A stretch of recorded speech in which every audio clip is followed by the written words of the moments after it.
Korang pakai Apple Watch, tapi aku rasa 70% tak guna fungsi ni pun. Serius, rugi gila.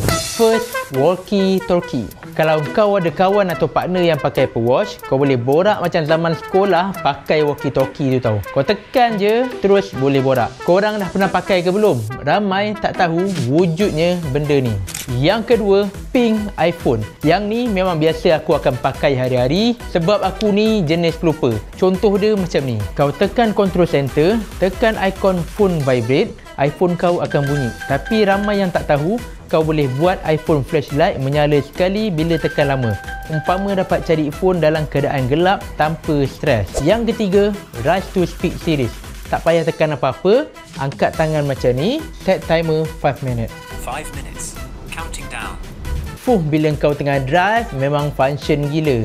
Dan lastly, ramai yang tak pernah cuba, Find Device Nearby. Kau boleh detect semua device Apple kau yang hilang dalam rumah, termasuk dengan AirPods. Tak payah dah kau nak menjerit dekat anak kau untuk cari AirPods kau ni.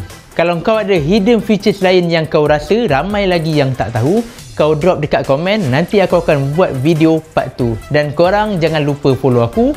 Sebab apa? Sebab aku tahu semua mengenai Apple.